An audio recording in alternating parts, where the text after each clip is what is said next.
Welcome you and all to another episode of the Global Latin Factor podcast, where we talk about Latino everything. Thank you very much for being here for another amazing episode. If you have not subscribed to the channel, I don't know what to tell you. What's going on? We need to have a talk. Go ahead and subscribe. You're already here. We appreciate it very much. So many options, billions of options, yet you chose to be here today and possibly for our special guests. But for the meantime, subscribe to the channel.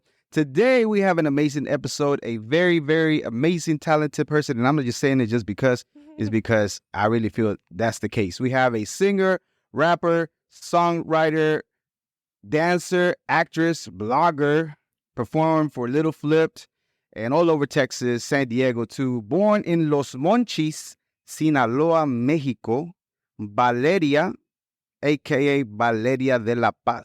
There you go. Yes, sir. Hi. I'm good. How are you? I'm great. Thank you very much for being here. I appreciate it. Yes, I wanted to come. You're not even from the area here. You're in College Station, correct? College Station, about 2.5 hours away. Thank you. Yeah. 2.5 hours away. She drove over here. I appreciate it very much. If I did It's it, a lot. you could do it. Yes, absolutely. Yeah. If y'all are 4 hours away, come through. Holler. Well, please ask politely. Don't be in the DMs talking about you need to be come here. in. Hey. Don't come in my DMs talking about you need to be here. Be polite.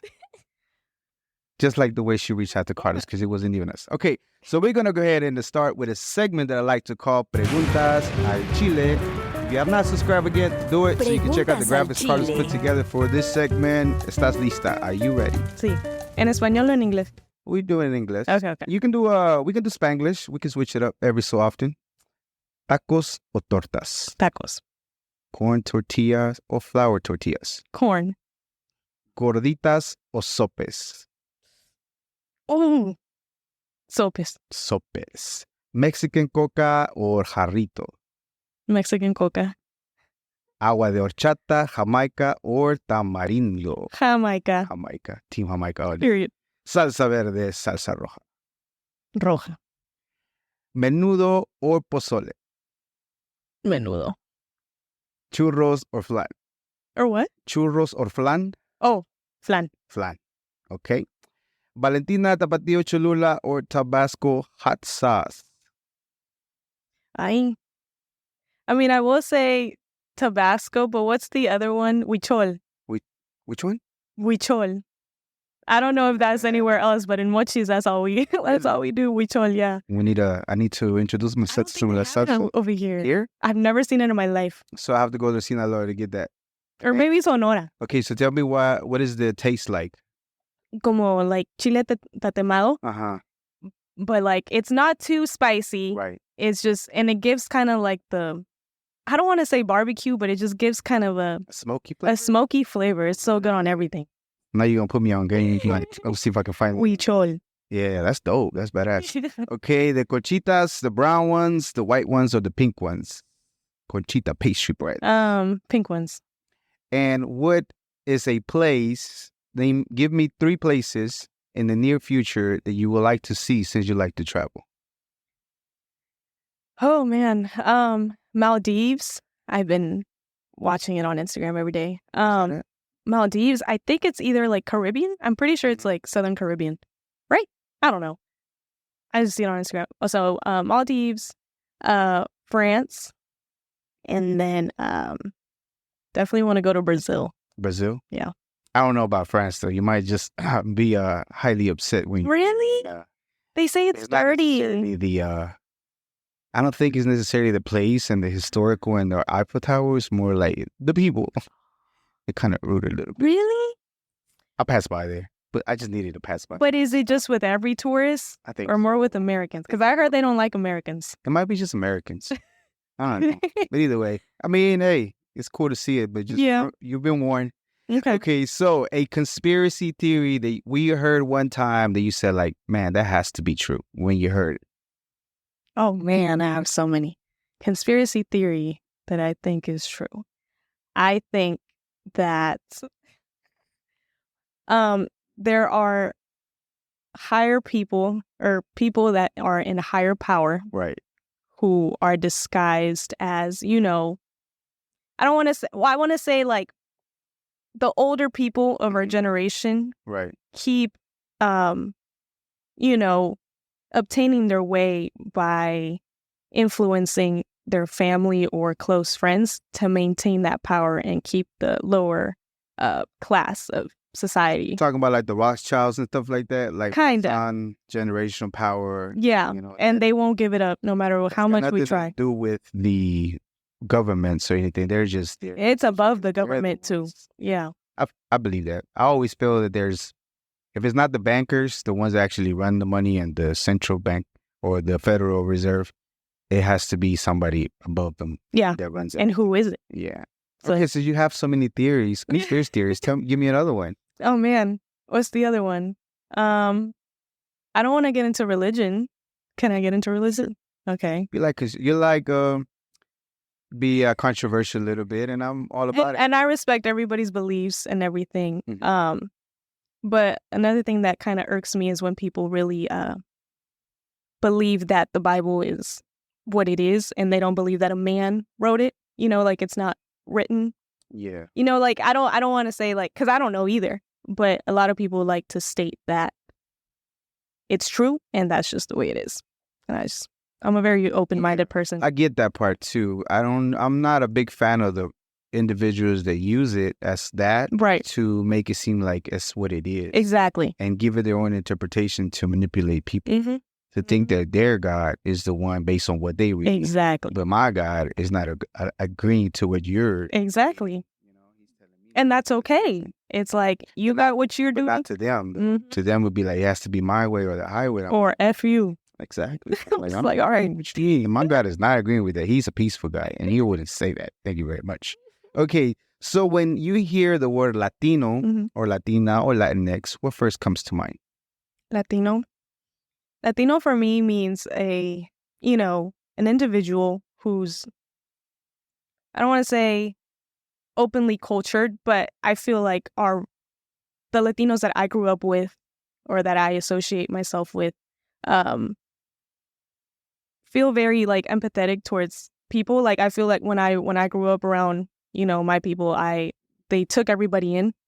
We're the type of people that, care about everybody else. They take into consideration different cultures, and they're not picky. I mean, if they don't like you, they don't like you. I'm talking about Latinos. So it's a lot more welcoming. Yeah, definitely more welcoming. But at the same time, straightforward. If they don't feel like they don't need to be messing with you. Yep. Yeah. And do you mind if people call you Latina? Do you prefer to be Mexicana because you were actually born in Mexico? Latina's fine. I mean, whenever they ask me, like, where are you from? I'll say Mexico. But I feel like Latino has been generalized to everybody. Yeah. A lot of people don't like that, though. Yeah, there's people that don't like it. They feel it's a colonizer term. They rather just not associate with the term because it's been pushed upon us just like religion, too. Mm-hmm. So they rather just not use it. There's people that get offended. Often we get comments about the same thing. Like, right. Okay, guy, I got it. Like, I'm sorry. All bad. I know you don't like it. We speak Spanish, we look the same. Yeah, that's pretty cool. Okay, so before we get to the questions that I had, I want to talk to you about the heart. When did you when did you start using it, and what came to mind to try to use it? What happened? I think the first time I used it, I was doing a show in the Bay in San Francisco. It was a World of Tour dance. I was with my ex group. And for some reason, like, I looked really good that day. I saw like a dance team that had like not teardrops, but some type of like drawing on their face. Mm-hmm. And for some reason, I just tried it on. I was like, let me just go in the dressing room. I put it on real quick. And I kid you not, that was like probably the best show I've ever done in my life. Really? Like, just with the confidence that I had, like the serenity that I had within myself of just, all right, I'm just going to kill it. I'm going to do what I do.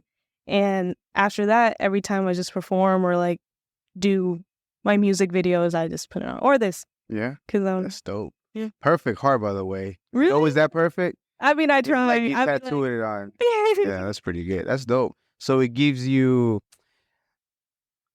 it's kind of like you said, like your superhero type of maybe like your uniform and that gives you, like for you, the feeling of like, man, that day it went great for me. And ever since it's just. Yeah, it's like the cherry on top, like that fills up my like ego. Not ego, but like my alter ego. Like, yeah, alter ego. Plus, I mean, again, it's your trademark because I haven't seen nobody use it. I mean, there's tattoo faces. I don't know if you want and to I permanent. love tattoos, but I feel like, if I tat it and then I put makeup on, it's gonna fade.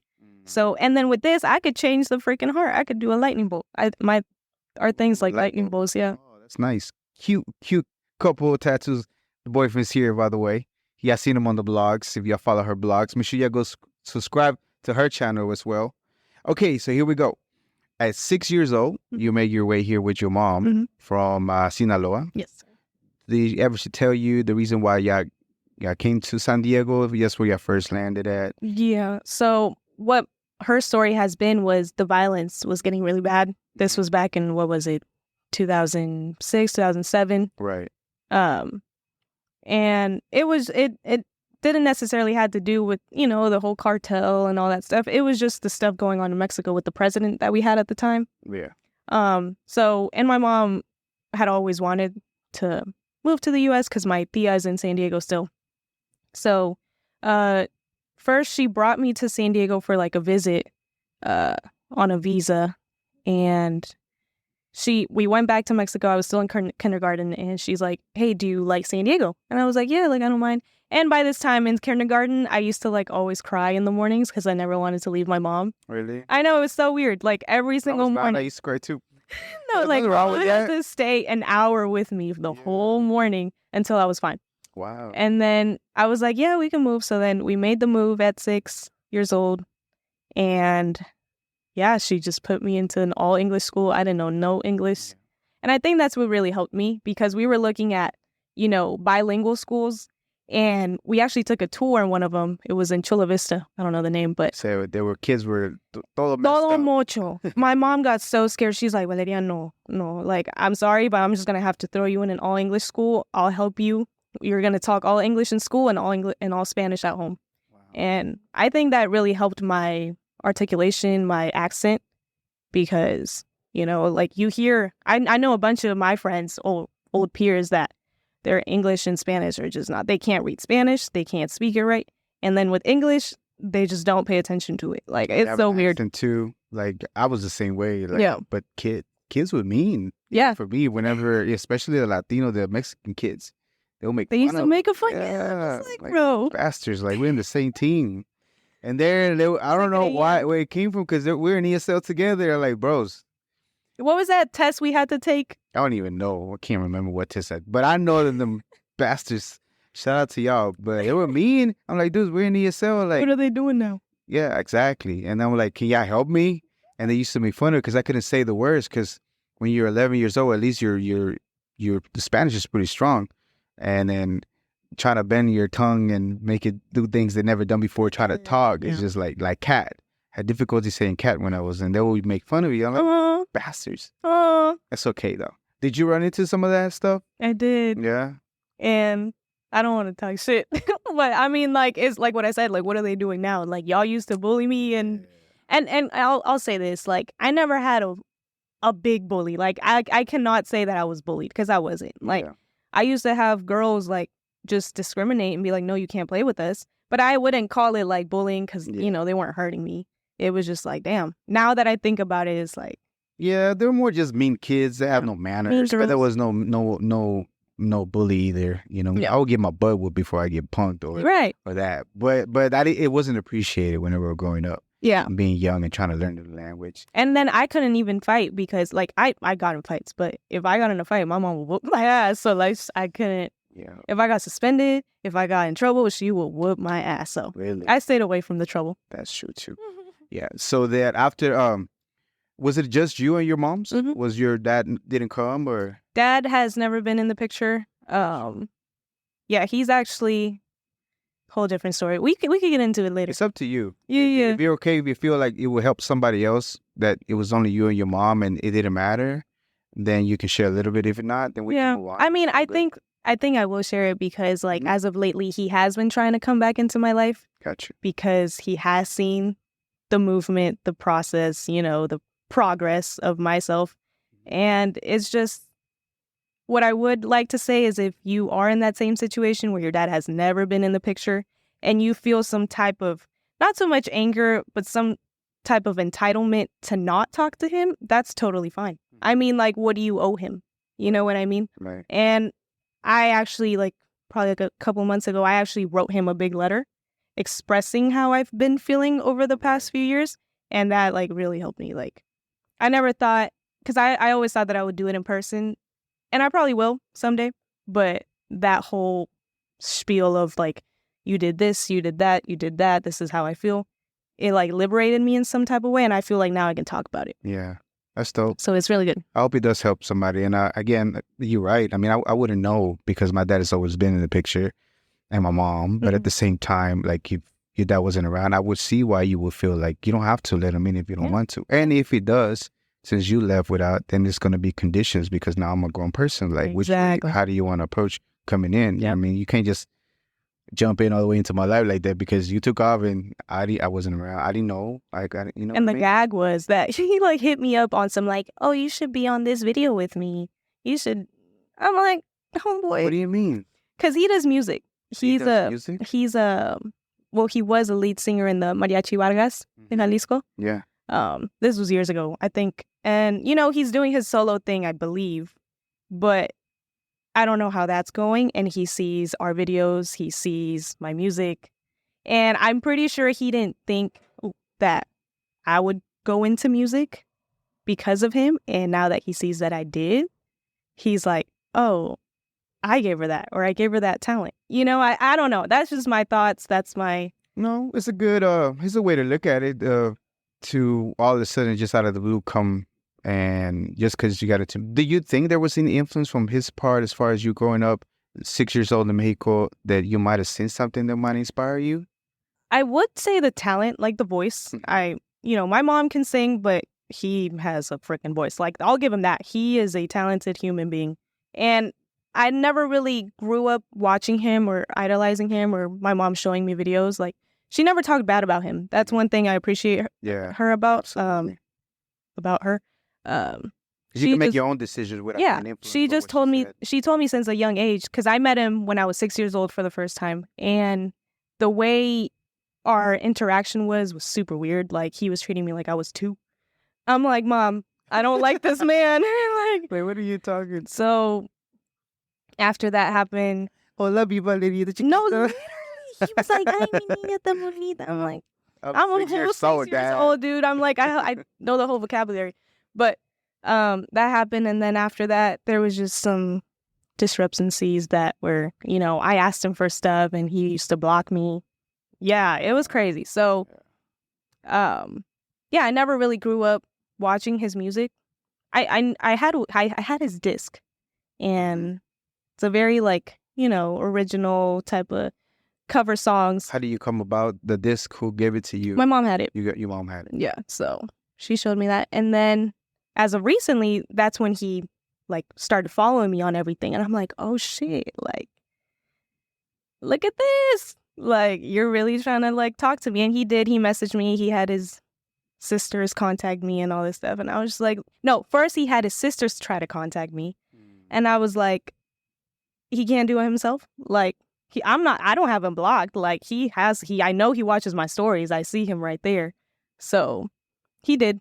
And that's when I let the whole paragraph out. So that's cool. I appreciate you sharing that, because I don't doubt there's some other person, little girl, young girl, whatever the case might be, they follow you for years. They know who you are. You know your story. They might not realize that that's something maybe they're going through and how to address it. But that's pretty cool. I appreciate it. So you were very involved even at 3 years old. Your mom would record you. You want her to record you performing different acts, different artists. We're talking about Obesiete, Cristina Aguilera, Banda Recodo, all that. And later on, you going to high school, you were doing sports. What kind of sports were you into and dancing? Yeah, so I played volleyball from 8th grade to about like sophomore year. And then I got into track. I did like high jump, long jump. Did I do triple jump? I don't know. And then I did like the 100, 200 miles. So I was really into track like sophomore year, junior year. And then junior year, I joined the dance team and then became dance captain senior year with like 2 other girls. And like we had barely started the dance team like the high school. So it was like they're much better now because they have better coaches, but Yeah. it felt really good, like, just to be a part of something that was created, because it was just cheerleading, and then sports. There was no dance team, so that was that. And then after high school, that's when I was like, I just want to keep dancing and singing. Like, that's all I want to do. And then there was young Rich. Was that right? Is that his name? Rich. What was the gentleman, the one that took you to the studio? Yes, Young Rich. Shout out Young Rich, homie. See, I did my homework. And there you go. Okay, I was so like, how you know Young Rich? telling you, y'all be surprised why y'all be saying in interviews and people be listening. I'm like, okay. And so how did you find him? How y'all connected? He went to my high school. He's a few years older than me. So y'all were in high school together. That's how y'all met. Yep. You knew he did music, or you didn't know, or I didn't. Well, he was barely starting out because, like I said, he's a few years older than me. I don't know how many, but as soon as I graduated, I had him on my Snapchat, and I saw that he was like putting out music on SoundCloud. Mm-hmm. I'm like, oh my god, this white boy's pretty good. Like, he's like Mexican and white, Mm-hmm. but I don't think people took him seriously in high school, and now they do because he's popping. So when I saw that, I was like, yo, like, let me come through. And he was like, yeah, like, I don't think he has the same studio anymore, but he, like, didn't charge me. He was like, yeah, bro, like, just go in there, spit. Like, he's the type of person that doesn't give a fuck what anybody says. Mm-hmm. So, like, the confidence that he radiates when he teaches you just helped me a lot. Yeah. So you went in there, might or might have not got a little faded, or judgment might have been clouded. What did he wanted you to do as far as the song? Did you want to sing? He wanted me to do a hook, a singing hook. I didn't really like it because we were using autotune, and I'm not the person that uses autotune. I hate it.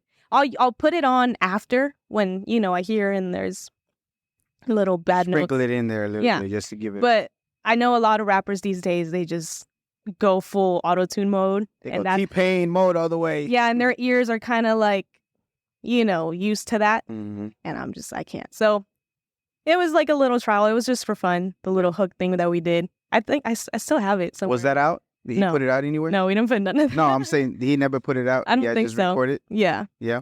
So looking back on those 20-something snaps that you have, was there anything that you see that be like, it was just pretty good, or I like, you know, when you were either, I don't know if you were freestyling or singing. I did. Did you go back and look at I do have a freestyle that I've been trying to record because I just did it on my phone. Yeah. And I was like probably like 18 when I did that. So yeah, it's called, I don't even know what it's called. Oh, I remember. So I saw that a guy used the same beat and they put out some bullshit on YouTube with the same beat. I was like, bro, I'm not doing this no more. Like, he just ruined it for me. Yeah. But I might one of these days. That's pretty cool. Okay, so after that lesson, that session happened, he let you in. Was there like a musical bug that hit you? I was like, man, I can't get enough of this. I gotta find a way to continue to do this. I fell in love with recording for sure because I had never really been in a studio. I did choir and we sang in front of people, but it's not the same as recording yourself or listening to. And then track. like the terms, the studio terms that you use, like, oh, punch me in and do this loop.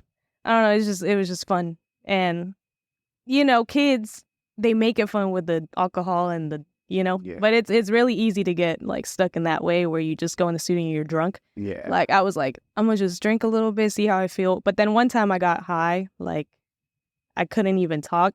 And I hated it. I was like, bro, I'm never smoking again before I fucking go in the studio. I can't do that. Yeah. I don't know how y'all do it. So you decided to take it more serious. Yeah. And then just began recording with him, or did you find a place for you? After that, I think we kind of went our separate ways just because I don't know what I was doing. Like, he was doing his own thing. I was still living with my mom. And then a few months later, that's when I actually found the group, the ex-girl group that I was... So actually after that session, really, there was really not a lot of recording going on? Not a lot. It was just kind of like my introduction to, recording. Okay. And when was it that you have the talk with your mom about letting you do this instead of maybe focusing on school? Was it before the group or shortly after you had joined the group? I think it was before the group because I was never the type to want to go to college, ever. My mom went to college. She has a bachelor's in like tourism or something, like communications. And she was like, honestly, like, she was the one that told me I'm not doing what I graduated in. Like, and if you want to do it, I support you 100%. Like, we'll figure it out. But if you want to be an artist, you want to, be in fashion, because I love fashion too. Like, I wanted to design clothes and stuff. You don't need college, really. you know. So school was never really an option in my mind. I think after like right before the group thing happened, I told my mom, I was like, I want to be an artist. Like, I don't know what type of music I want to do, but I want to be an artist. And literally, I kind of manifested it, and then the group came. All right, so let's get into the group part. So you were part of, let me see if I get the name right, because I want to say it all the way, like I did my research. Freedom, ATKD, a.k.a. Freedom, Kaleidoscope, and Kaleidoscope Dream. Yeah. Oh my God, I can't believe you know that. What the... Do I know that? Kristen gonna be happy. She came up with that. Of course I know that. Okay, so how is it that they found you? How was it that you find them?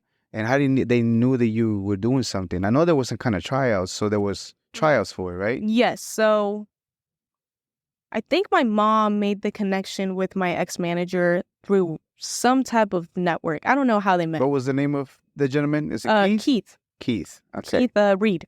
Mm-hmm. Shout out Keith. I don't really talk to him anymore, but shout out to him. If you don't want to talk, if you feel so comfortable, that's cool. I've talked about you like controversial topics, so I figured, like, you know. No, so they met. My mom and him met, and my mom was asking him. She was like, "What do you do?" And he was like, "Oh, I'm a manager. I'm a talent scout." And my mom was like, "Oh, my daughter's an artist. She's a singer." He was like, "Oh yeah, come have her try out. For like we need a fourth girl in the group."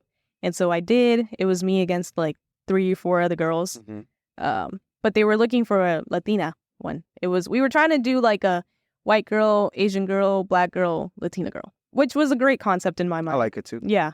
And I'm pretty sure we could have had something, but just the way it all came about, we didn't have no foundation. And I think that's why it just... Let's backtrack a little bit to that point. So you do the thing, the rehearsal, the tryouts, you knock it out the park. Yeah. Because you're already ready for it. You've been doing dancing. Yeah. You got the vocals already. Yeah. The only thing I didn't really know was kind of harmonize with their voices. That was really hard for me. But literally within 2 weeks of just me being with them, I kind of just picked it up. It's an ear thing. Like you got to hear a note and then you just got to play, not be afraid to play with it. And then you find the harmony.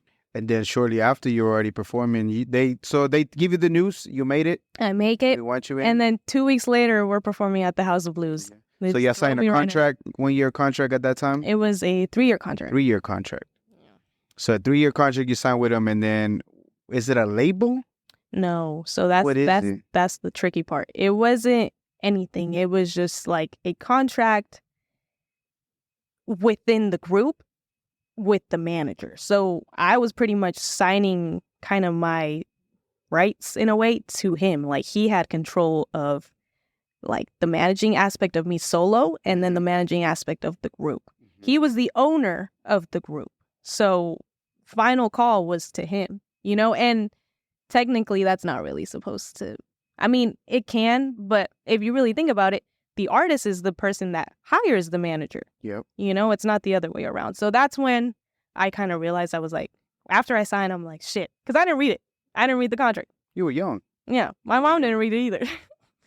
Right. I mean, you had your hopes and dreams and everything. And it looked good. I'm not going to say it was bad because I gained so much from it. It was just like, I didn't read it. And then, you know, I didn't really ask questions. That was my thing too. Yeah. So the group already formed. Did you ever had a discussion about why they come up with the name Freedom and the additional part, the ATKD? So the ATKD was for it's the initials of the girl's name. So A for Ayla.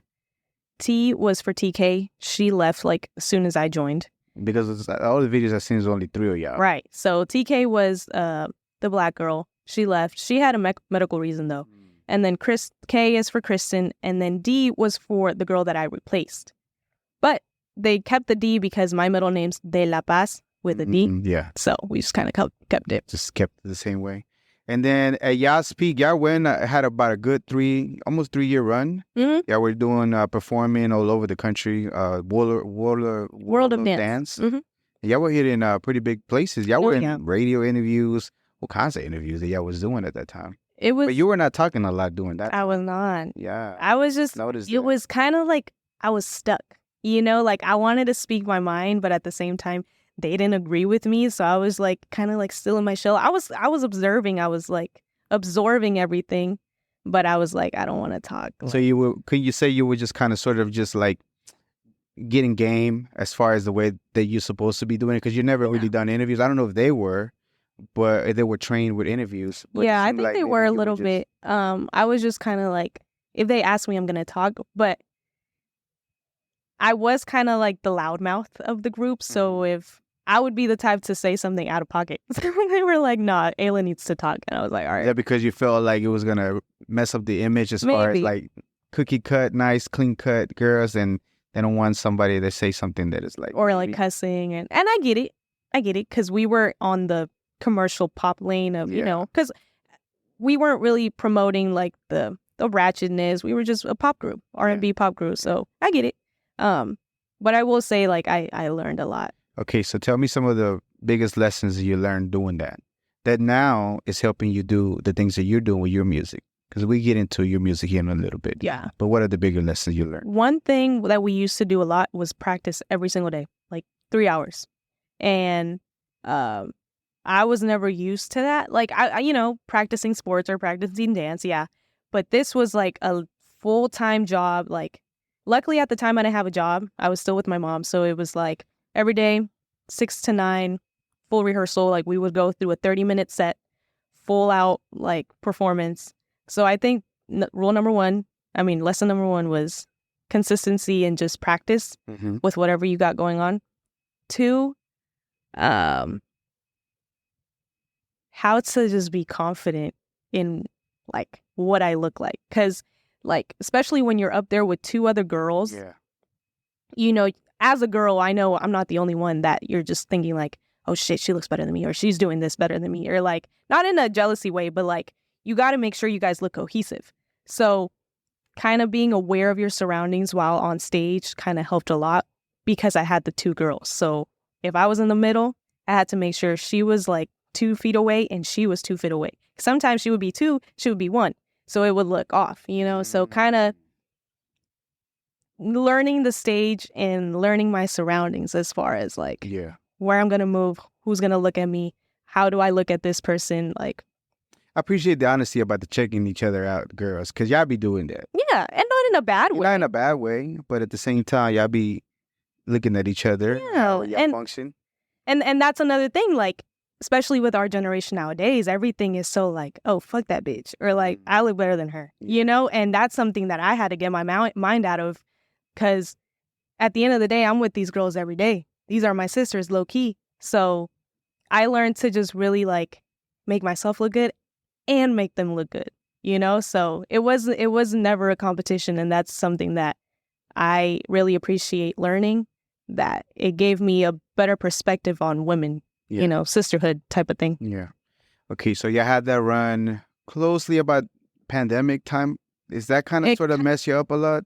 Pandemic, that's when it broke. That's it. Yeah. And that's because y'all weren't able to. Were y'all getting compensated? Were y'all getting paid? No payment whatsoever. Nothing. It was just exposure, a lot of exposure. Because y'all were on radio, y'all were on, there's different videos. It was exposure, but I don't think it was beneficial exposure, if that makes sense. Why is that? It wasn't building a fan base. It was just putting it out there just to be out there. But we weren't marketing. We weren't targeting the audience. Like, it was just Getting to have original music. Yeah. Do mostly covers. like I was the one pushing, hey, we need to start writing music. We need to start writing music. We need our own shit. And they were like, okay, but when we're doing events, people need to know the songs. I was like, yeah, but we need to write music. So that was another. Y'all could have sandwiched in a known song with one of y'all song, maybe just the beginning, and then with another song. You know what I mean? Yeah. So you get them familiarized with your sound. Yep. And it didn't happen. And that's also because of the management part. They were not put in the studio. He did agree with that, but he never really pushed it. And the other 2 girls weren't as forthcoming with that. Like, I was pretty much the one writing songs at one point. So I was like, bro, what am I doing? So what was the vision for the manager that y'all wanted to be? I know you wanted a girl group, and there was no other girl group, and he seems like there was an opening for it. Yeah, I even got Mr. Knowles when he wrote his book. Yeah, we're kind of sort of joining to try to tie those things together so people give you eyes. But did you ever ask the vision? What we want to do? That was the disconnect. That's why we got into it. I mean, because I was like, hey, what are we? Like, what do we stand for? And I think that was something that us girls had to do within ourselves to be like, okay, this is who Ayla is. This is who Kristen is. This is who I am. Therefore, we are freedom. Thank you very much for checking out this episode. Make sure you hit the subscribe notification bell. And now back to the podcast. You know, and that's something that I was like, me and my mom and I were, you know, like drilling on Keith. We were like, dude, we have to do this. Like, I don't care how long it takes. We have to do this. If not, we're just going to be fake. Yeah. Like, you say we're a phenomenal, sexy, talented girl group, multiracial, or what's it called?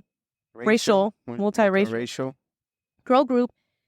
But like, what is it? Like, we're not giving anything to people except our pretty faces. Yeah. You know, so I think there was no vision, and that's the problem. One of the interviews you had mentioned something about you were kind of brainwashed or manipulated or something along those lines as far as what they were telling you, as far as what they were selling you, but it wasn't lining up with what y'all was doing.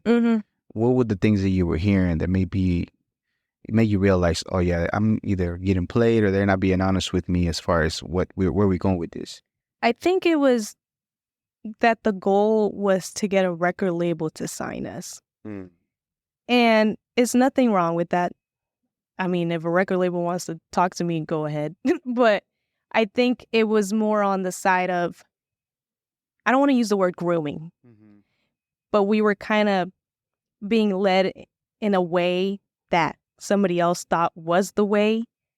And like, we honestly just never saw results. So anytime we would do something that was supposed to be the big thing, we weren't getting anything out of it. We were like, okay, and then what? And, you know, and it was something that was supposed to be like giving us results. So like the World of Dance Tour, we should have got, I don't know, not money, but just good exposure. And I don't think we did. Were you coming out of pocket to make it to those places, or was that manager taking care of that? I think somewhere out of pocket, pay to play type of things, but we didn't know anything about it. That's another thing. We were kind of left in the shadow when it came to business side. Yeah. And when did it start kind of creeping up those thoughts about like something's not right here? Because we're not moving anywhere. We're doing stuff, but we're not really moving anywhere. And it's like running on snow. Well, we had a few like, oh, we're going to meet with this investor like 3 times. Never once happened. Like after the second time, I'm like, all right, bro, like, where's this investor? Like, can we see his face or something?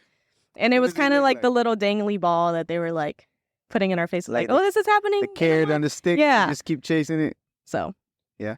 So what was the breaking point? What exactly just made everybody just stop? Of course, the pandemic, but then what else? What happened? Was there an event?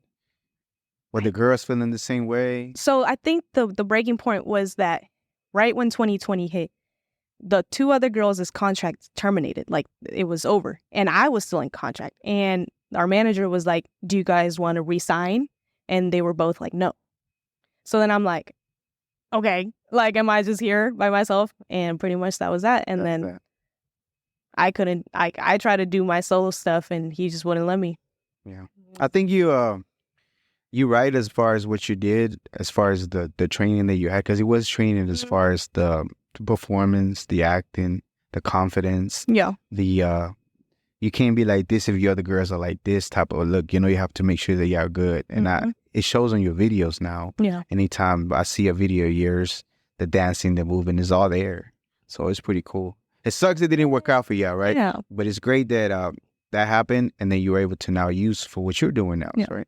So let's go ahead and fast forward now. 2021, September, you drop Plan B.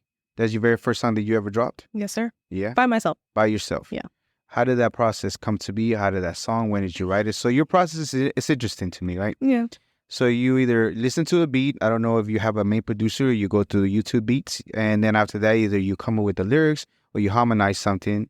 And then from then you begin the process of making a song. Is that how it goes? Yeah. So usually anytime I want to write a song, I now have producers sending me beat packages, which is great. But probably a few years ago, I used to just go on YouTube, listen to it, and just start humming melody passes. Yeah. And record through my voice recorder, and then go back and put words. You know, so I anytime I hear it, just a plain beat, I'm just kind of, it's like a freestyle but without words, just melodies. Have And that's how you, and when did that come to be? When do you realize that was your process of making? I know you had mentioned something regarding Probably 9 years old, 17 years. Well, 9 years old, I wrote my first corrido. You wrote your first corrido. Do you remember still a little bit of it? Okay, can you tell us? Come on with it. Oh my God. Okay, ready? Chief Canario asesinado por el gran Casandro. Tiri, tiri, tiri, tiri. Por lo que lo mataron. Por ser el gran cazador. Dun, dun. It was like literally just that. And my mom heard me like, because she was like, what are you talking about at 9 years old? And she like recorded me and was like, this is going to be like a time stone type of thing. Like, So yeah, once I did that, but I did that through a cartoon. Like it was a song that was playing on a cartoon, and I was just hearing the song, and then I like made a whole nother melody on top of that song, and then that's when she was like, "Holy shit! Like, what did you just do?" And then at 17, fast forward, then you start realizing that's just a way for you to create music. It's easy. Like it comes to me very easily. Yeah. I just have to hear a song or any type of instrument, and it flows. Start coming alive. Yeah. Okay. So far you've been working on an EP. Yeah, I've been working on an EP for some time, but have you realized that times have been changing? We talked earlier about staying consistent with social media, posting often, because otherwise people forget. You can't go too long without taking a break. Mm-hmm. I know you have talked about wanting to do an album, but you feel like maybe you need to give them a taste more of you. Yeah. So you've been releasing singles, even though you didn't want to do singles all the way, and you've been working on the EP. Have you started realizing that maybe the EP is the way to go instead of the full album, or do you still want to do singles and keep focusing on singles for right now? For right now, I believe singles, just because like it's what people gravitate to. Mm-hmm. Like I saw this thing that Russ, I don't know if you know who Russ is. Yeah. He said that if nobody really knows you, no one's going to sit down and listen to a 16 song same album. Video that you're talking about. And like, nothing wrong with that, but it's like they're not going to listen to it. All that hard work you just put into it, like, it's just going to go down the drain, at least for the next few years. So that really inspired me to just kind of, okay, he's right. I got all these good songs. I can market each song really good. And then that kind of just builds up my sound, my personality towards the fans. Gotcha. And that's been kind of working. So how many was he talking about releasing whenever he was talking about? Was it one a week or once a month or once? He was doing like one a week. One a week, right? On SoundCloud. On SoundCloud. Which is like, you don't have to pay anything. Yeah. Yeah. And then you're focusing on how often do you want to release? So far, we've been doing one every month. One every month. Yeah. So right now, how many singles do you have total? I know you got Plan B, Queso was one of the other ones. Plan B and Queso, Lockup.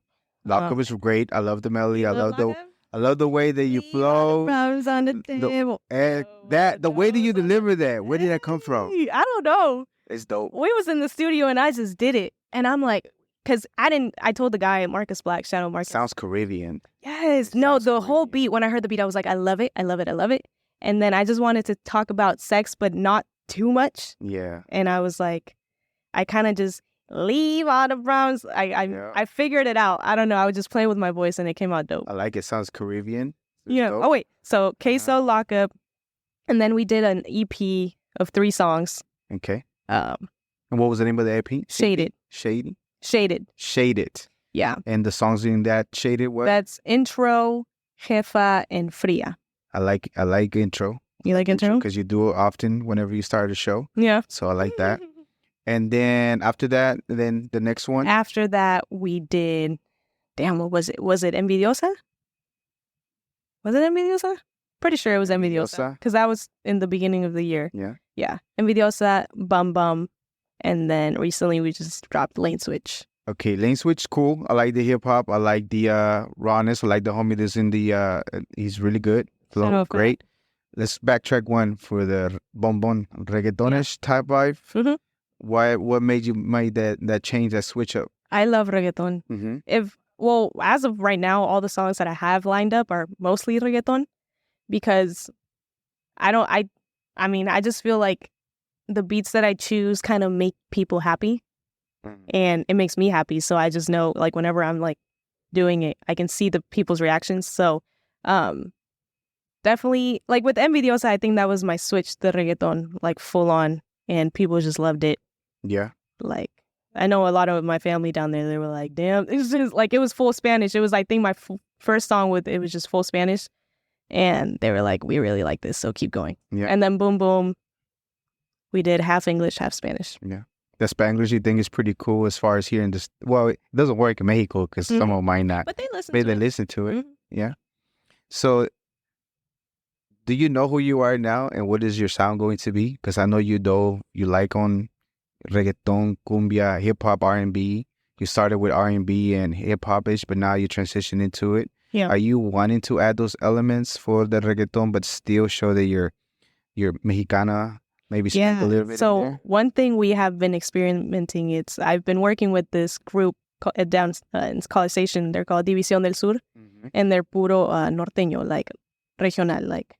And they were just, I went to their house and they were just jamming, and they were like, bro, just sing. And I started singing, and it was full regional. And I'm like, my voice sounds really good.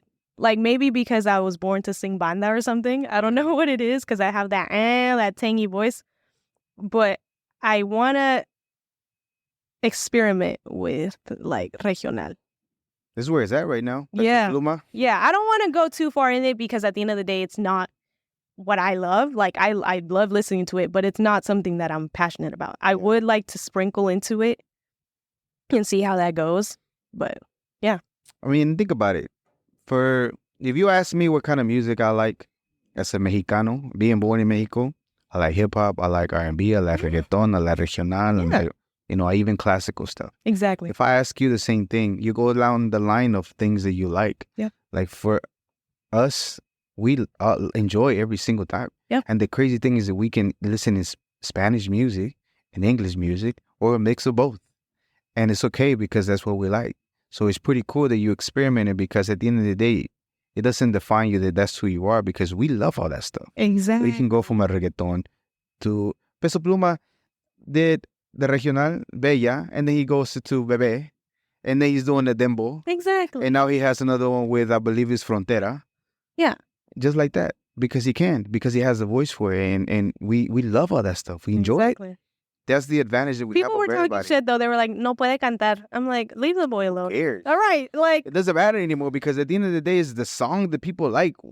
If it doesn't sing or not, who cares? There's a lot of other ones that agree that he has, for whatever reason, they like his voice. Same thing with Bad Bunny. A lot of criticism, this and that, and like, but dude, he's banking, laughing all the way to the bank, because there's a lot of people. There's a lot more people that like him. There are a lot of people that are just a few people that are upset for whatever reason. And that's what I was telling you. It's not really about the talent. It hasn't been for about 20 years now. It's not. Like, it's just personality. It's connects. It's that catchy stuff. Catchy. Even like, what's the word I'm trying to use? Like the Pound Town stuff. Have you heard that? Which one's that? Enlighten me. Have you heard the one about the whistling? Whistle. That. You never heard of something like that? Oh my God. Is it bad? It's not bad. That's the crazy thing. When you first hear it, there's a guy, I forget where he's from, but he does a song. He does his, everywhere he's rhyming, instead of rhyming, he goes, shh, shh. And they got it from, I think, California. Interesting. So he made a song, and it's doing very well for him, and he had a little wave for him. But it's not even words. It's just the sound. Interesting. So tell me about this pound thing you was talking about. Well, no, I think it's just the words. Like, it literally says, my coochie pink, my booty hole brown. It's crazy. I know. What? I know. And it's a shock factor. That's what it is. It's a shock factor. If it works for you, it works for you. No, but I'm saying it's a shock factor, right? Exactly. Because you have to take it to how many things have artists have said already? They were like, oh, I can't believe he said that. And they raise the bar. And then the next person has to say something else to raise the bar. And where are we at now? By whatever is thinking. Exactly, dude. Like, I don't know. It's a shock factor. It is.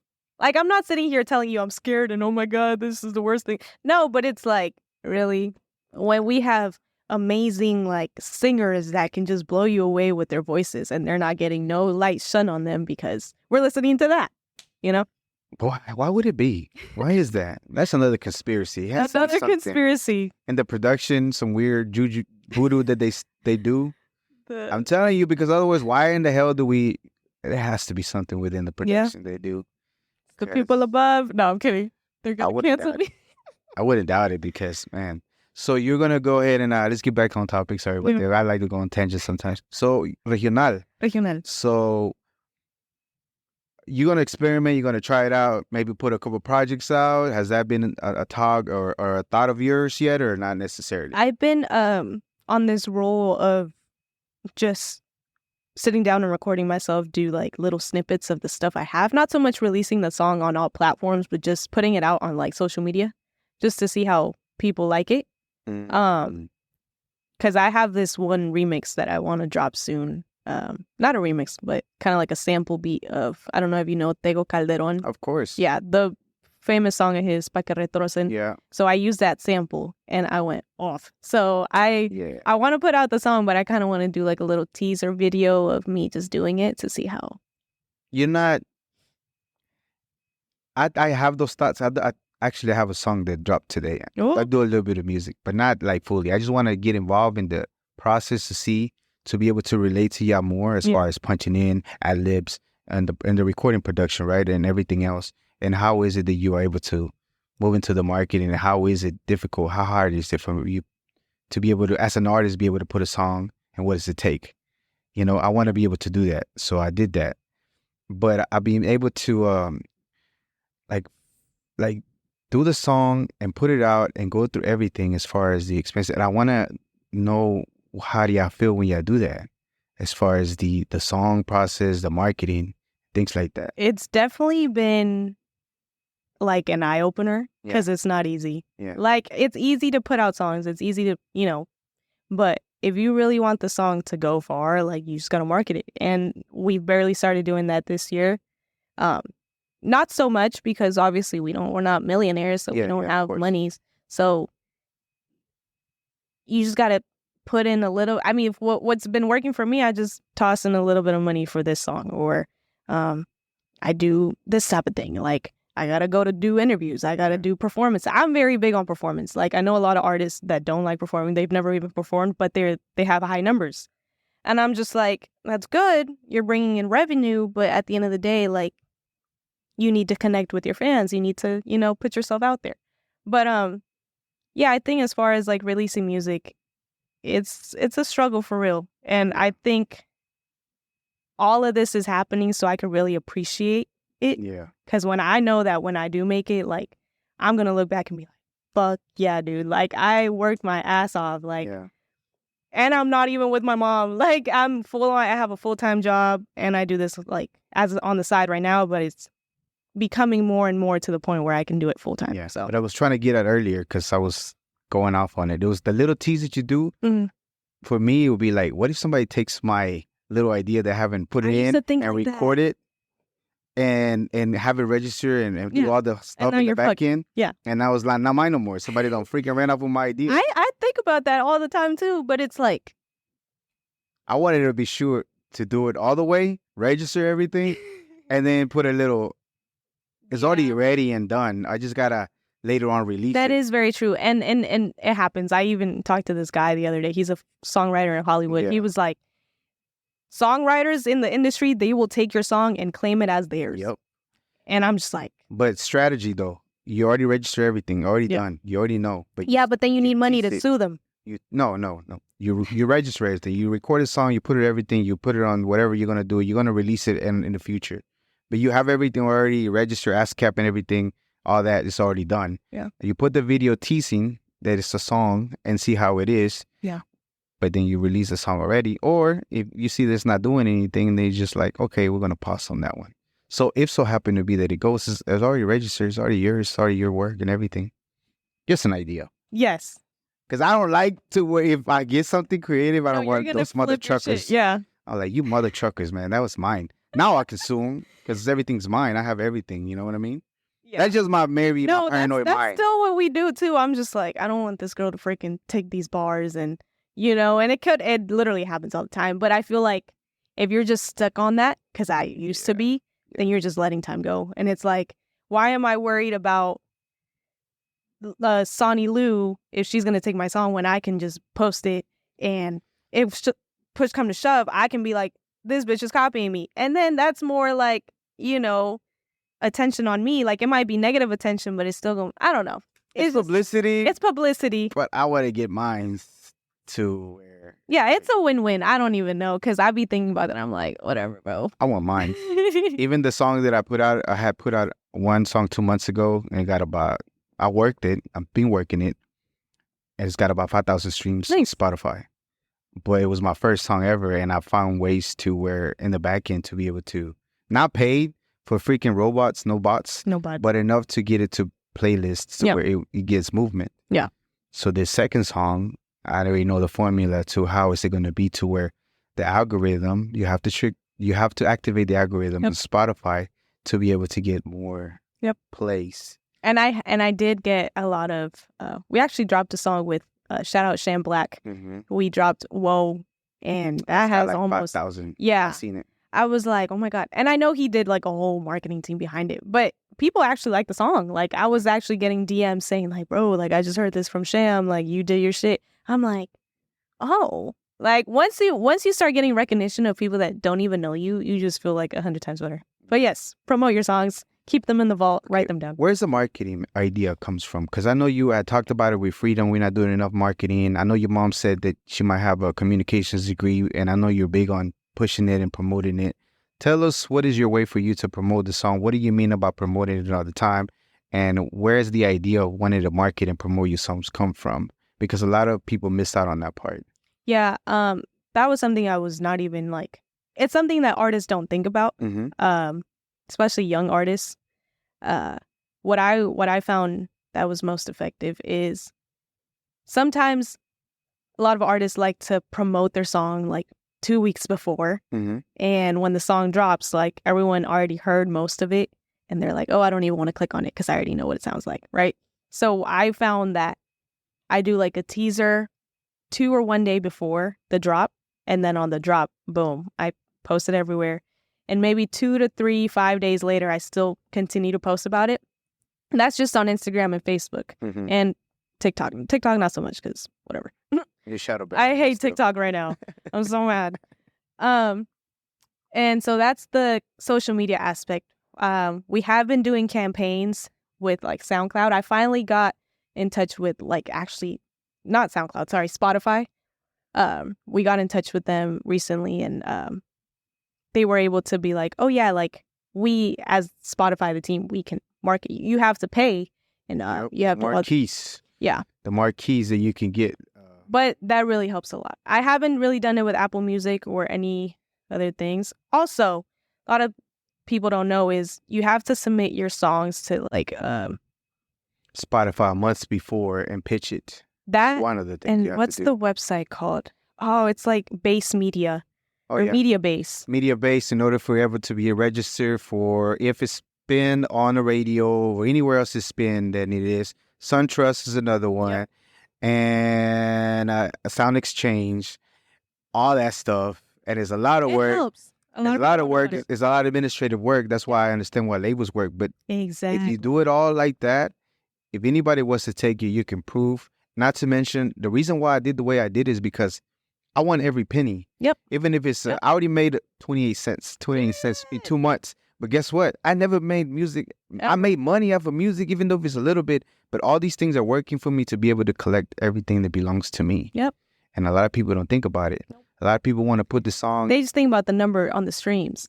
You know what? My strategy is different as far as promoting. I know that as much as people say they support or whatever and they're cool with me, they don't ride like that with me. They're not going to. Nope. So I can only maybe get a couple plays of people that really mess with me and put it out to show that something's new. And maybe it catches people's attention. But I'm focusing on the back end, on people that run playlists, pitch it to Spotify to be able to get them more playlists, activate the algorithm to be able to trigger. Because I know my people are only going to go so far. Exactly. But I know everybody else is strangers that don't even know you, that once it's on the playlist, it's going to continue to. That's how I got the 5,000 plays. Amazing. Yeah. And one song, my first song ever. Dang. Yeah, and that's another thing. It's like, as much as I want to do this by myself, at the end of the day, like, we need a team. Yep. And like, I would love to have like personal, cool friends that I love as my team, because that way, you know, it's based on trust. It's based on like the same vision. And, you know, that's why record labels are a thing. And it's cool because I feel like once you get signed, all the pressure is lifted off of you, but now you're just a little freaking puppet. They tell you what to do. And to some extent, that's cool, sure, but I don't think you're that type. I used to be. That's what I'm saying. I was brainwashed into thinking, oh, shit, that's the way to go. This is what we have to do to get to that. And now I'm just like, imagine if I can be as big as the big artist, but it's all going to me. Like, I don't have to share it with nobody but myself. Do you think it's a frustration of years that you know you have friends, but they're not the type of friends that solely believe in your dream yet? The things that you know, the things that you have been seeing since you were a little bitty, when you told your mom when she was recording you at 3 to where you were making up corridos at 9 or 8 years old to now. Is it?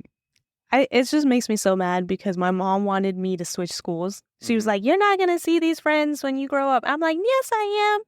And now I don't talk to none of them. Yeah. And I'm like, I should have listened to her.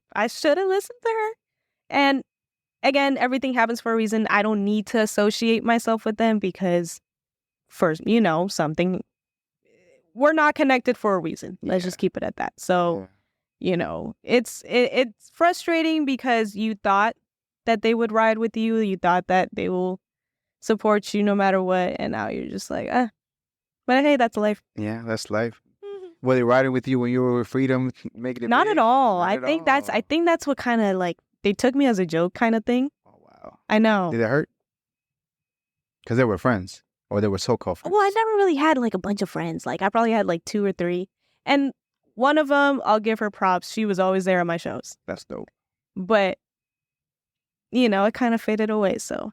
It happens. I mean, at the same time, you're still young, but at the same time, with more age, time that passes, you realize there'll be less friends and more quality of friends, or people that really mess with you at times that they really do care for what you're doing. You know what I mean? So I feel you on that team part. The administrative part is a lot, but it's so important as an artist to be able to get all those media base and all that stuff done. Yeah. That it doesn't even take that long to do it. It's tedious. It's like, it's tedious. But I understand why artists don't want to do that and be able to have a manager that does that and focus just on the music part.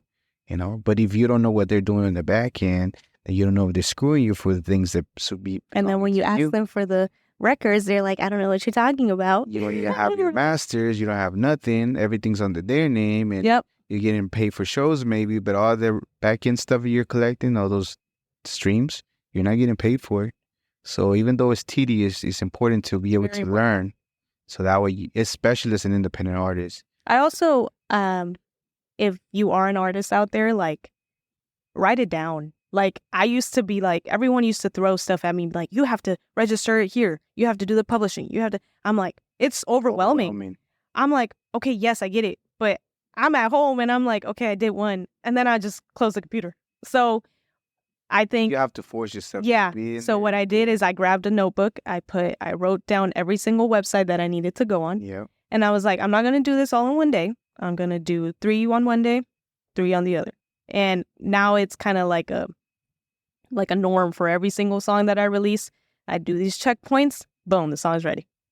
That's dope. Yeah. Yeah. I need to do the checklist. Even though I know it by heart now, I think from my first song, I learned the things that you needed to do, and now it's kind of like I kind of know. Yep. But a checklist is important. Yep. I'm a very visual learner too, so I got a whole calendar in my house. Like, yeah. I write everything down. Everything. Yeah. So you don't use your phone? You don't write stuff down on your phone? I got to. You rather just see it on the. Yeah, I have to, because on my phone I just get distracted. I'll go on Instagram and be like 3 hours later. not. At least I'm not the only one. TikTok. Like, what are you doing? Like, oh dang, I need to work on the podcast. Yeah. Okay, so that's dope. That you are now. So, are you going to be releasing songs, regional for sure, or you still just dabbing? I will for sure. How close are you to wrapping one up? And with that group, or is it something different? We have that one song ready, but I don't think it's just still in the works on that part. But I wrote one probably a few weeks ago, and I just got to go in the studio and record it. Yeah. With them or Just by shipping? myself. By Yeah. yourself? But what are you going to get the beat from for that? Is it regional still? Yeah, it's like tololoche. It's like those same instruments. I could ask them to do it, but that's a whole another process. Or I could just get the beat off YouTube and license it. Yeah. So I gotta see. What about cumbia? I need to do a cumbia. I need to find a band. Imagine if I find a band, bro, that I got a producer. I know a producer here in the Dallas area that he did a beat for a person that was looking for a song. Crispy Lux, Crispy Yola, I can say his name. Crispy Yola is a producer here in Dallas. He made a beat for Crispy Lux that was cumbia. She wanted. I kind of sort of gave him what she needed. And Is it dope? She loved it. Oh my God. Plug me. I would actually reach out to her and say, like, are you going to use this song? Because I had an idea for a cumbia too. Yeah. I'm like, but then she liked this. So I'm like, okay, I need to think about another song. And I have the song in mind of what I want for cumbia. Because I want to do a cumbia song too. Yeah. Yeah. I'm in the works, but I got to find the right.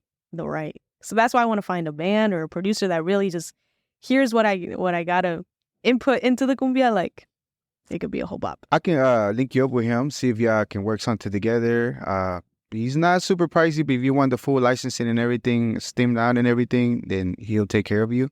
But he's really good as far as you give him what you want and he'll deliver. Bet. But it's up to you. I mean, I know there's YouTube people and everything, but I know the homie got this. Hey, connections. Okay. So are you going to do the EP another one, or are you still just going to keep focusing on the singles and experiment on sounds and things like that? And have you thought about, I know that you were mixing stuff up.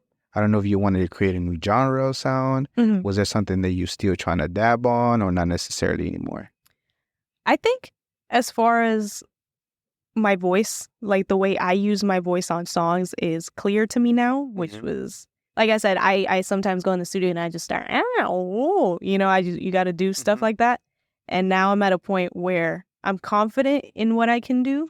So as far as my voice, I have that sound clear, like that's listo. But music, I don't want to necessarily create a new genre, but I want to be able to be like with my music, like, okay, that's something Valeria would do. As far as because there's a recognizable sound that people know it. As far as the music, the voice is one thing, but the music, I feel like I got a little bit more experimenting to do to really be like, all right, that's what I need to do on every song. It can be a mixture of things, but that's the one little sprinkle that just makes you realize, okay, that's Valeria. And where is it that you're recording at now? Is there a particular studio that you go to, do you use, or do you have a home studio maybe? Because I know you were editing one of your videos, so you get crafty with it. Yeah. So I don't know if you're already involved in recording or you go to a place. The plan is to have our own home studio, but right now we've been going with Vision Studios in College Station. Nice. Shout out Gus. He's amazing. That's the guy. He's trying to expand because he has his own home studio. Yeah. But he gets 10, 20 clients a day. So he stays busy. So he's amazing. He's a good guy. And we love working with him because he's just so genuine. He saw me one time. He was like, I believe in you. We're going to get a Grammy. So come work. Yeah. Wow. Yeah. That's big. Yeah. I believe it too. You got the look. You have the voice. You have the confidence in the videos. I don't doubt whatsoever. I'm not just saying it just because you're here, you're a guest of ours.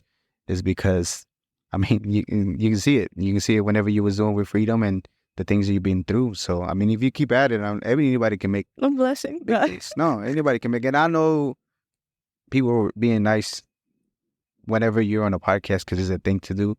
But there's certain things that you see when people are they done stuff, they work, and they go into a path, and then you see where they can go if they consistently keep at it. You know what I mean? So, it's just something obvious if you do that. Okay, so we're running a little bit short on time. However, you had some things that you wanted to talk about that you were important to you in regards to the immigration issues. Yeah. So, in regards to immigration issues, what do you feel as far as after all the abuse and everything that happens as far as in immigration, what do you think that immigrants that want to come to the U.S. or things like that, how do you feel that they should address coming to the U.S.? Yeah, I mean, I'm an immigrant myself. Yeah. I had to go through the whole, paperwork process and all that stuff. And I actually worked with an immigration attorney. I was a legal assistant for a while. And I learned so much. Like, it's different how you can see the other side of things, you know, because you have the media and the news, they tell you all these things, but when you're actually looking at what USCIS is doing, what type of stuff they look for when, you know, like in court, like the judges, the immigration judges, like it's crazy to see all those different things. And when you really think about it and the statistics of it, like if, you know, immigrants or anybody would just, this is my opinion, would just save enough money to try and get a visa instead of coming illegally, it's literally like a $10,000 to $20,000 difference of just money that you would spend. Because once you're in immigration proceedings or you got to pay for a lawyer, it goes up the roof. And then you got to wait, you're banned for 5 to 10 years, you know, as an immigrant. So it's just, I feel like society and, you know, governments should, you know, kind of give awareness to the whole thing and give them options and be like, or schools, you know, be like, hey, you don't necessarily have to cross illegally. There's this option, you know, and I feel like that's not given to our people in schools because, you know, I know my cousins right now, they don't tell them anything. And they still have the idea of, oh, life is so much better here. We just got to cross it. Let me debate you on that part because you like controversy. And let me give you another perspective. Yeah. As to I crossed illegally when I was 11 years old. My dad was here. He got sick. He brought my mom over, crossed illegally too. They got robbed. She made it fine. And then later on, my mom missed us, so we were brought illegally, you know, handed off to a stranger to cross over, pretend that you were their kids, and then do that part. Like, my dad didn't have a business in Mexico or any type of funds to be able to present to the government to him be awarded a visa, even if he saved the money that he did, because he tried to grow crops and it didn't work out, and he didn't have any money coming in, no jobs, so he had to leave illegally and crossed over. Yeah. The difficult part is to get the visa in Mexico if you don't have a business, if you don't have a certain things that you feel like you're not going to be working. You know, I don't know how you got here. Yeah. I don't know if it was a visa or not. Yeah. But other people's things that they do in life and the way the life is, they don't have that option to get that visa. Even if I would have loved to have been a visa and crossed over, but unfortunately it wasn't the way that they needed to. And I'm pretty sure my dad would have saved more money if it would have been that way, but it wasn't an option because he couldn't even apply for it, even if he wanted to, in Mexico, in his homeland. Yeah. That's the reason why he did the things that he did. Yeah. You know? That is so I get what you're saying. Don't get me wrong. It's true. You're right. But for whatever reason, the Mexican government makes it a whole lot harder for you to get that. And they know that sometimes you're not willing to go back once you're here. Yeah. But at the same time, people in Mexico got to understand that it's not, you come to the U.S., you guarantee that if you don't work, you're not going to move anywhere. Yep. There's no, when I go to where I'm from, a lot of the times I don't see a lot of my people working a lot, you know, or they work very little, half a day, and they make it just fine. Yep. Not here. Yep. Yep. So there is two things, like, you know, it's not as peachy as they make it seem. Like, it is a land of opportunity if you work your butt off, and you can make it. Like, your mom took herself to school, put herself through school and did all that stuff, but other people don't have that option. Yeah. You know, so I get what you're saying, but at the same time, I see, because of what I lived through, this is not the option sometimes for some of us. Yeah. My thing is just awareness, you know, like. That's the other thing. Especially now, like now and age. Like, we have all these things that just tell us about everything. And, you know, that's something that I would like to use my platform for.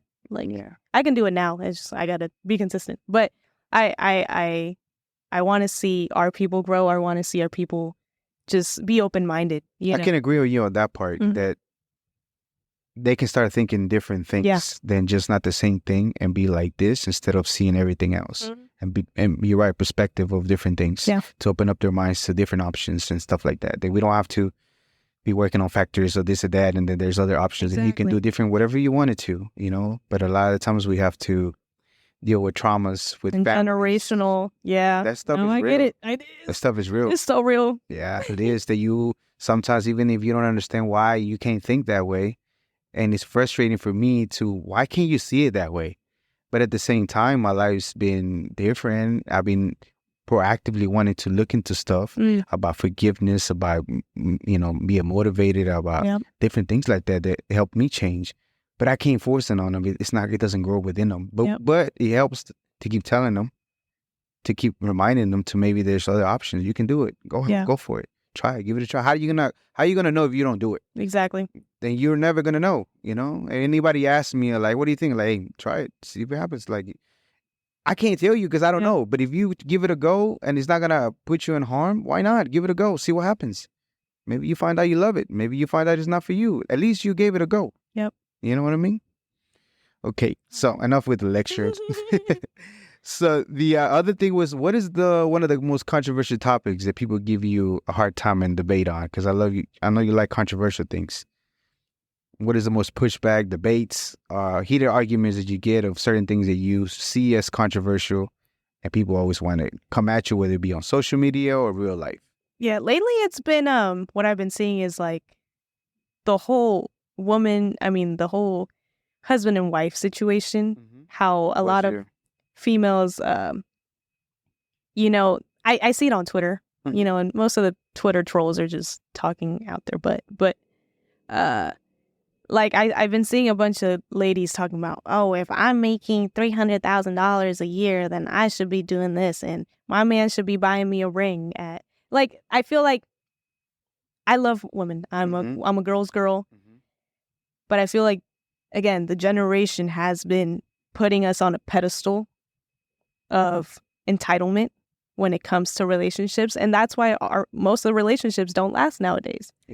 So definitely want to put awareness into girls being more open-minded, not being so closed on like, oh, I give him my body, he needs to buy me this and that. And I don't know if it's always been like that, like for years, because I'm used to the macho type of household, like dad go gets the money, wife is at home. And the whole, probably like from the 1970s when women really started going out to the workforce, they kind of changed their mentality into like, I don't know. I don't want to say it's a bad mentality, but it's definitely like entitled, and it can go very wrong, like. So what is your take on it? Do you feel, first of all, y'all got do, they only did it so they can collect double taxes on y'all. Jokes on y'all. Yeah. By the way, I don't know if y'all knew that. I didn't know that. No, it was. There's a reason why they allowed the women to be on the workforce, because there's more taxes coming in. Y'all can look it up if y'all want to, but it is. See? Double taxes. But what is your perspective as far as that? Do you feel that women should be at home? Do you feel that the macho thing should be a thing? Do you feel that equality, truly mutual respect for one another, support y'all's dreams to whatever it is that y'all feel like? I think it's the equality side of for me. Like I feel like women have taken it one-sided to the point where like one thing works for them, but the other thing doesn't. So like, yeah, they want to be treated equal, but then they kind of want a little bit more. My thing is just equality. If you want to be treated like a queen that you are, don't, belittle your partner. Just treat him with the same respect you want him to treat you with. And I've been seeing that a lot of girls my age are just not doing that. Not calling anybody out, because I see it especially with the big influencers, on Twitter or on Instagram, and they're talking about like, fuck you, maybe daddy, like he didn't do this for me, da da da da. And then you see the little girls like, yeah, girl, you go, girl, tell him. And I'm just like, bro, that's a person. That's your partner. That's your kid's father. You let him have a kid with you. Right. You're the one that made the first choice to begin with. And again, it's everybody's life, and I have no problem. But it's just like, I don't want my daughter to grow up thinking she can just manipulate a little boy like however she wants. Like, let him know your worth, but treat him with respect. Yeah. That's just my thing. That's true. But it is true that some women know that they're very attractive, and they know that they can get away with other stuff that other dudes can't, and they're always going to be pursued, and people are going to buy them stuff. It's the vanity.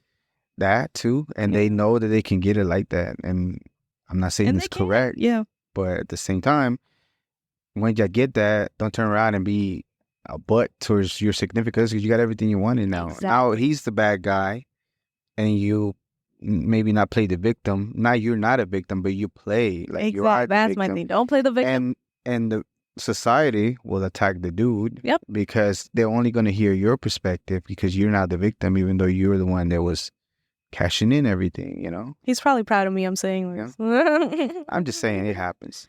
Okay, so we're short on time now. We, real quickly, any social media, all your social media, any projects that you have or shows that you have coming up soon? Yes.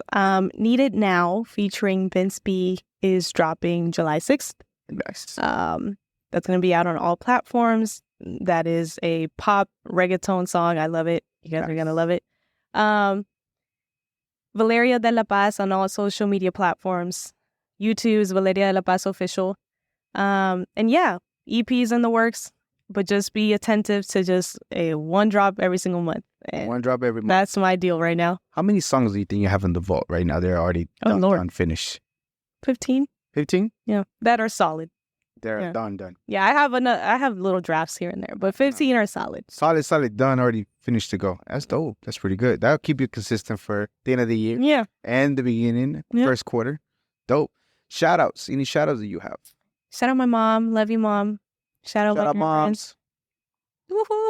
Shout out Kiko, KB, Ride or Die.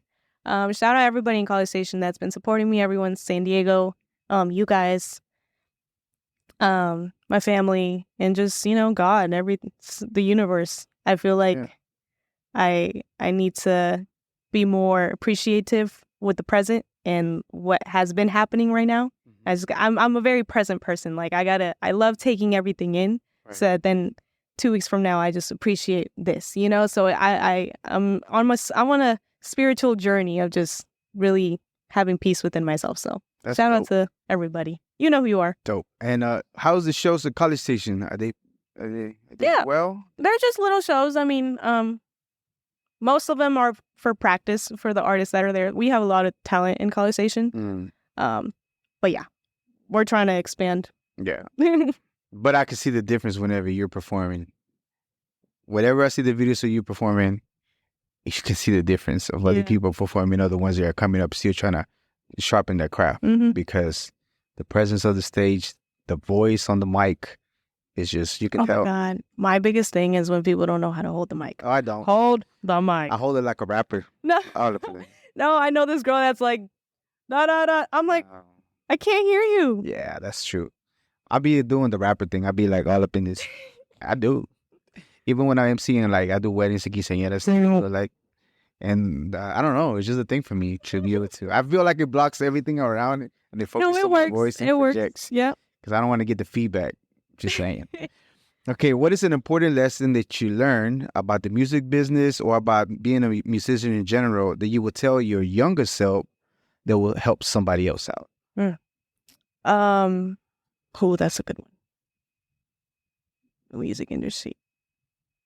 Everyone, no matter how much they tell you they're for you, they're more for themselves. So never really lose track of yourself, like always have the best intention for yourself, but at the same time, not screwing anybody else, but with your mind with yourself in first priority, So just kind of have that understanding that people are going to be people. Yeah. You can trust them. You cannot. It's just 50-50, but always put yourself first. Yeah. Some people will call it selfish, but at the end of the day, again, who else is going to look after your own interests than you? You know what I mean? If you're falling out of the Titanic and there's a life jacket, you're going to have to, why do they do whenever you're on a flight, right? When you're in a flight, what did they tell you first? Put on your freaking jacket first before you help somebody else. Exactly. The mask on. Come on. Take care of you and then you go help who else you can. Exactly. You'll be able to help more people when you help yourself more. Yep. And you'll be able to reflect more on other people instead of like drowning and dying. Yep. Man. Trying to do too much. This was a little deeper. If you watch one of the episodes and you look, I watched all the way through, you'll know. But if not, I'm going to shock you right now. So usually when I wake up or throughout the day, I say, I heard it from a guru.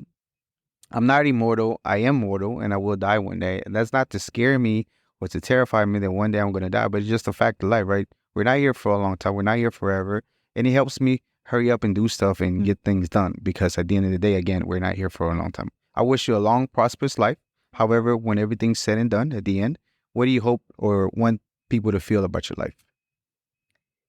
That I lived it presently. Like, I lived it knowing what I wanted, Right. Moving with love. That's my biggest thing. Yeah. Moving with love within myself. I love myself, like, not in a vanity, ego type of way. I just love who I am. There's nobody else like me. I might look like other girls, but they're not me. I'm not the little boy. I'm not, so knowing that I did it myself, knowing who I was, knowing what my purpose was as a human being, Right. is, what I want to be remembered by. Awesome. It's beautiful. When Carlos told me about you and I started looking into you, who you were, I mean, again, you had ran through my feed and I saw some of the stuff, and of course I always keep a lookout, but I didn't realize how deep it was of that thing. I know that you were present.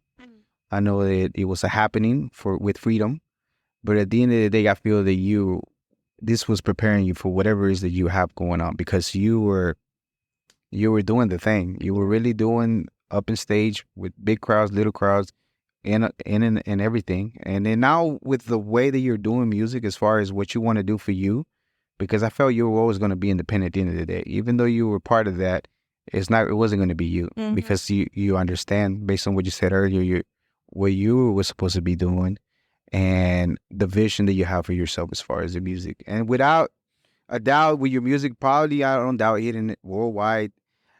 Valeria de la Paz, you definitely are a global Latin factor. Thank you very much for being here. Thank you for having me. Absolutely. Shout out Carlos. This was another episode of the Global Latin Factor podcast. Remember, we are just like you. We are human. We are the spice in this melted pot that it is the world. Till next time. Bye. Thank you very much for checking out another episode of the Global Latin Factor podcast. Subscribe to the channel. Thank you very much. It helps us a lot. You're already here, so give us a like, give us a subscribe, and give us a comment. We appreciate you very much. Thank you.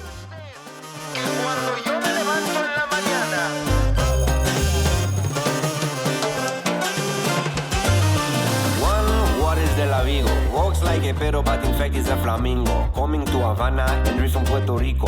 On a pirate ship, he don't know where do we go. The bird